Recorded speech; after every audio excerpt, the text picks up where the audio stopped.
انا جيت. يا مساء البطاطس عزيزي المستمع. النهارده حلقه جديده من قعدتنا وصياحنا.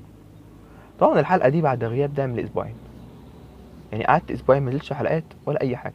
والله صحيح معلش، ما هو مش مزاجي، كان عندي شتات ولوح. المهم، هنتكلم النهارده عن بعبع الثانويه. والله هي بعبع، ماشي، ما فيش حاجه توصفها غير انها بعبع. طبعا اول ما حضرتك تدخل الثانويه، البيت كله بتحس انه دخل في حاله حرب، اللي هو حماده دخل الثانويه خلاص.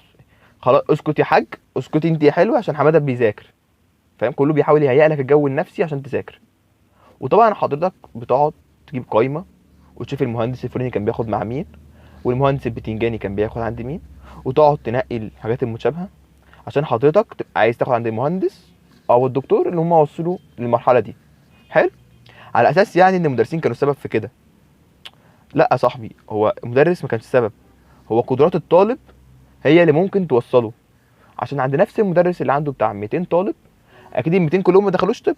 لا، ممكن مثلا تلاقي عنده 20 30 واحد قدراتهم كانت حلوه فدخلوا طب. ممكن الباقي مثلا دخل تجاره، او ممكن في اللي سقط خالص. فاهم؟ يعني حاجه مش مستبعده. المهم، حضرتك بعد ما اخترت المدرسين بتوعك وتاخد عند فيلسوف الفلسفه وحوت الاحياء والمدرس الشديد اللي بيلين الحديد عشان تبقى زي المهندس الفلاني او الدكتور البتنجاني، وتبدا بقى تحط لنفسك شويه قواعد كده.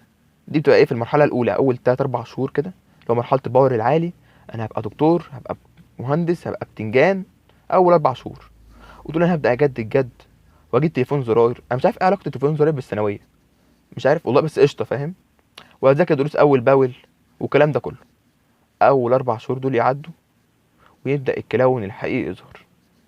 تراكم على نفسك بقى والدنيا دي كلها، وتبدا اخطر جمله في الثانويه، اللي هو لسه بدري قوي على الفاينل.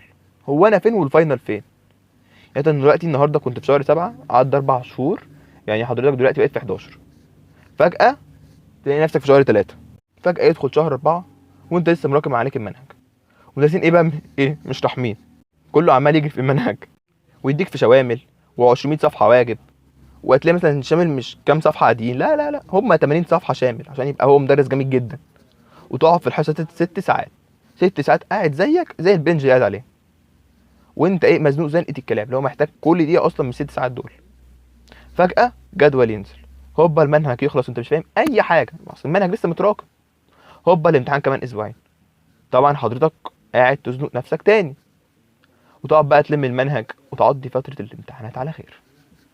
وترجع بقى من اخر امتحان هتنام احلى نومه في حياتك، اللي هو نومه من غير شوامل ولا مدرسين ولا صحيان بدري ولا اي قرف من ده.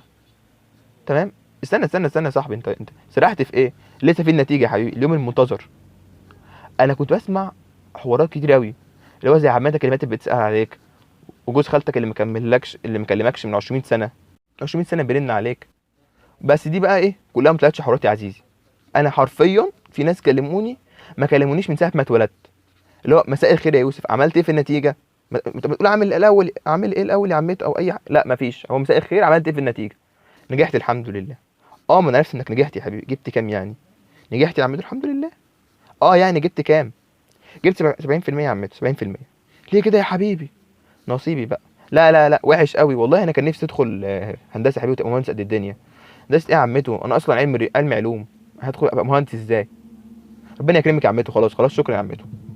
وهتلاقي بقى كميه حقد وردود سلبيه رهيبه، اللي هو فاهم، هتلاقي اي حد متضايق منك هتلاقيه قاعد يشمت فيك. وهتلاقي كميه حقد وردود سلبيه. والمشكله ان محدش فيهم شاركك في رحلتك، يعني محدش فيهم شافك عملت ايه او شافك وصلت ده ازاي. هو كلهم اللي شايفينه شافوا يوسف دخل الثانويه في شهر 7، طلع منها في شهر 7 اللي بعده، عمل ايه محدش عارف. ولا حد شاف انت تعبت قد ايه، ولا قد ايه سهرت، ولا قد ايه قعدت عشان تذاكر للشوامل، ولا قعدت قد ايه في دروس، ولا قعدت قد ايه في البيت واصحابك خارجين وانت ما خرجتش بسبب ان انت ثانويه. حد شاف كل ده؟ هم شافوا ان يوسف جايب 70%. مش مهم جابها ازاي بقى، مش مهم عمل ايه، المهم انه جاب 70% في الاخر. هم اخرهم المجموع، يقعدوا يعلقوا عليه وبس.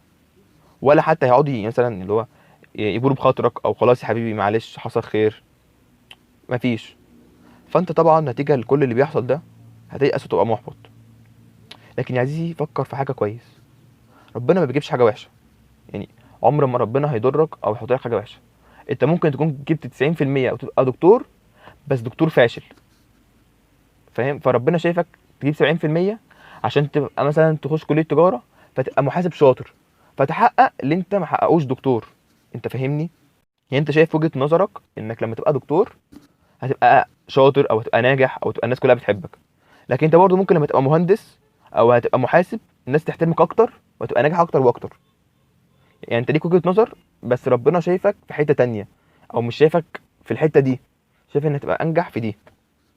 وبكده يا صديقي هنكون خلصنا الحلقة، ونتقابل بقى ايه الحلقة الجاية من صحن اللطيف. يلا تصبحوا على خير.